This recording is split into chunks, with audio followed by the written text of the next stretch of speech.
warahmatullahi wabarakatuh. Selamat pagi anak-anak. Bagaimana kabarnya hari ini? Semoga kita semua selalu diberikan kesehatan, kelimpahan rahmat dari Allah Subhanahu wa taala. Nah, kali ini kita akan mempelajari materi tentang peristiwa hijrah Rasulullah SAW dan para sahabatnya. Sebelum memulai pembelajaran kali ini, jangan lupa membaca basmalah terlebih dahulu agar ilmu yang kita peroleh dapat bermanfaat dan berkah. Oke, langsung saja kita mulai pembelajarannya.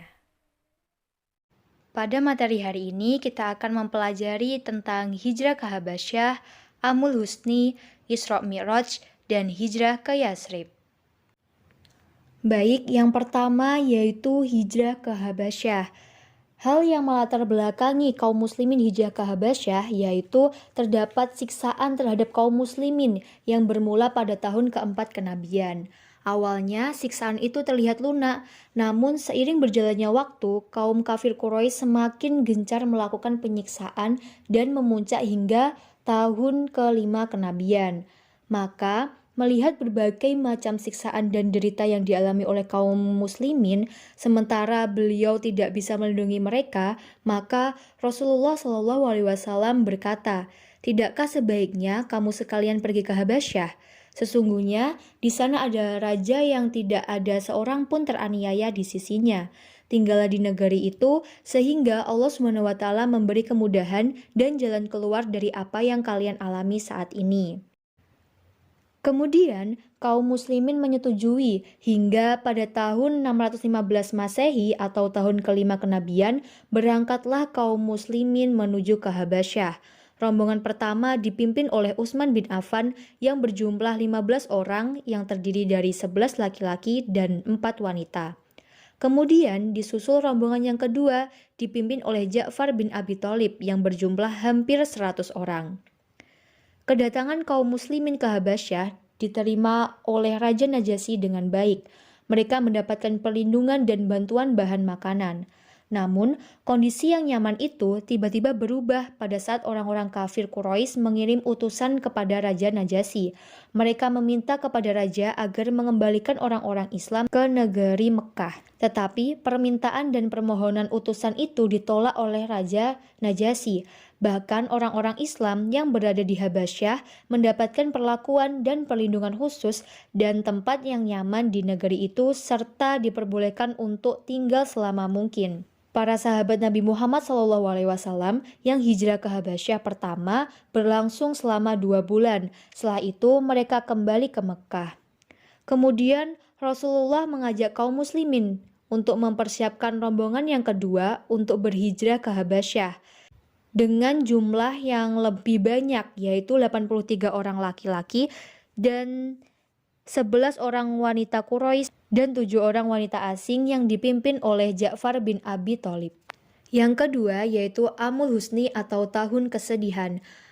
Amul Husni adalah tahun di mana meninggalnya Abu Thalib dan Khadijah. Pada tahun tersebut Rasulullah mengalami kesedihan yang luar biasa. Abu Thalib bin Abdul Muthalib adalah paman sekaligus orang yang paling gigih membela dakwah Rasulullah SAW. Sedangkan Siti Khadijah adalah istri dari Rasulullah, wafat pada bulan Ramadan pada tahun ke-12 kenabian dalam usia 65 tahun. Beliau adalah orang-orang yang sangat gigih dan selalu membela dan melindungi Rasulullah SAW. Yang ketiga yaitu Isra Mi'raj. Peristiwa Isra Mi'raj terjadi 1 tahun sebelum hijrah, tepatnya pada malam Senin 27 Rajab setelah Rasulullah pulang dari perjalanan ke Thaif. Isra secara bahasa artinya perjalanan malam. Adapun menurut istilah yaitu perjalanan Rasulullah SAW pada 1 malam dari Masjidil Haram ke Masjidil Aqsa atau Baitul Maqdis di Palestina. Sedangkan Mi'raj adalah naiknya Rasulullah SAW dari Masjidil Aqsa menuju ke Sidratul Muntaha untuk menghadap Allah SWT. Jadi, Isra Mi'raj merupakan pertolongan dari Allah SWT sekaligus hiburan dari Allah atas kesedihan Rasulullah karena ditinggal 2 orang terkasihnya, yaitu Abu Thalib dan Siti Khadijah. Selanjutnya yaitu perjalanan Isra Mi'raj. Dalam perjalanan Isra Mi'raj, malaikat mendatangi Rasulullah dengan membawa buraq. Kemudian Jibril menaikkan beliau ke atas buraq dan mengajak melakukan perjalanan dari Masjidil Haram menuju Masjidil Aqsa dan dinaikkan ke langit untuk melihat tanda-tanda kebesaran Allah SWT. Dalam perjalanan ke Sidratul Muntaha, Rasulullah Shallallahu Alaihi Wasallam dan malaikat Jibril singgah di 7 lapis langit dan dipertemukan dengan para nabi. Pada langit pertama, Rasulullah bertemu dengan Nabi Adam. Lalu beliau menyambut dan mendoakan kebaikannya. Kemudian beliau naik lagi ke langit kedua. Lalu bertemu dengan Nabi Yahya dan Nabi Zakaria. Kemudian beliau menyambut dan mendoakan kebaikannya. Selanjutnya Rasulullah naik ke langit ketiga. Beliau bertemu dengan Nabi Yusuf. Lalu Nabi Yusuf menyambut dan mendoakan kebaikannya. Kemudian Rasulullah naik ke langit keempat. Beliau bertemu Nabi Idris alaihissalam. Beliau menyambut dan mendoakan kebaikannya. Selanjutnya Rasulullah naik lagi ke langit kelima. Beliau bertemu dengan Nabi Harun dan Nabi Harun menyambut dan mendoakan kebaikan. Selanjutnya Rasulullah naik lagi ke langit keenam. Beliau bertemu dengan Nabi Musa. Beliau menyambut dan mendoakan kebaikan. Setelah itu Rasulullah naik ke langit yang ketujuh.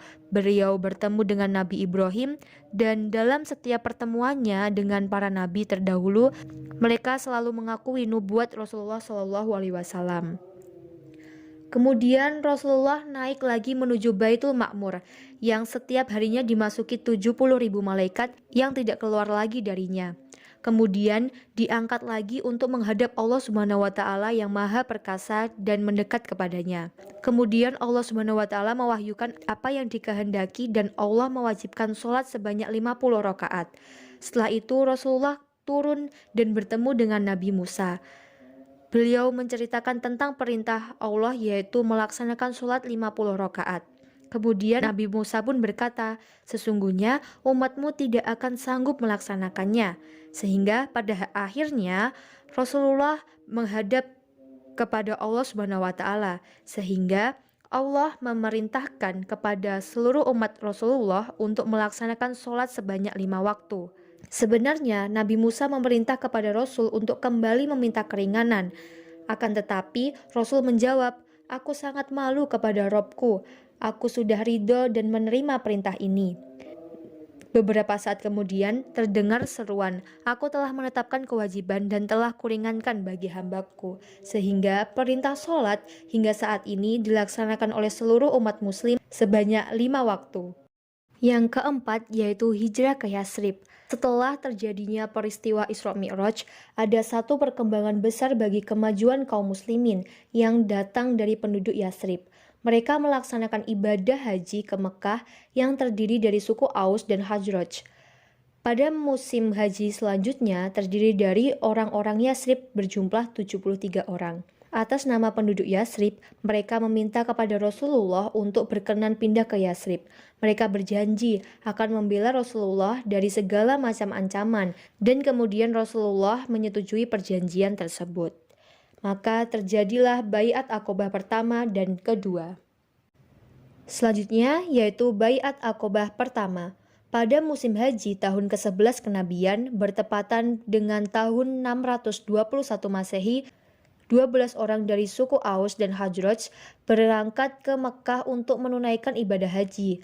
Mereka bertemu dengan Rasulullah di Aqobah atau Mina dan menyatakan baiat atau sumpah setia. Adapun isi baiat Aqobah yang pertama, yaitu mereka tidak akan menyekutukan Allah dengan sesuatu apapun. Mereka tidak akan mencuri, mereka tidak akan berzina, mereka tidak akan membunuh anak-anaknya, mereka tidak akan berbuat fitnah, dusta, dan curang, dan mereka tidak akan mendurhakai Rasulullah SAW. Selanjutnya yaitu baiat Aqobah kedua. Pada tahun ke-12 kenabian, bertepatan pada tahun 622 Masehi, serombongan kaum muslimin dari Yasrib berangkat menuju Mekah untuk menunaikan ibadah haji. Mereka berjumlah 75 orang, terdiri dari 73 orang laki-laki dan 2 orang wanita. Adapun isi baiat Aqobah yang kedua, yaitu penduduk Yasrib siap membela Islam dan Rasulullah. Kedua Penduduk Yasrib ikut berjuang dalam membela Islam dengan harta dan jiwa. Yang ketiga, penduduk Yasrib ikut berusaha memajukan agama Islam dan menyiarkan kepada sanak keluarga mereka. Dan yang terakhir, penduduk Yasrib siap menerima resiko dan segala tantangannya. Baik, itu tadi pembelajaran mengenai materi peristiwa hijrah Rasulullah SAW dan para sahabatnya. Semoga ilmu yang kita peroleh pagi ini dapat berkah dan bermanfaat bagi kita semua. Jangan lupa anak-anak untuk membuka kuis yang sudah Ibu sediakan di e-learning dan juga jangan lupa untuk absensi terlebih dahulu ya. Tetap semangat dan selalu jaga kesehatan dimanapun dan kapanpun. Mungkin itu saja yang dapat Ibu Dila sampaikan, kurang lebihnya mohon dimaafkan. Wabillahi taufik wal hidayah, walidawal inayah. Assalamualaikum warahmatullahi wabarakatuh.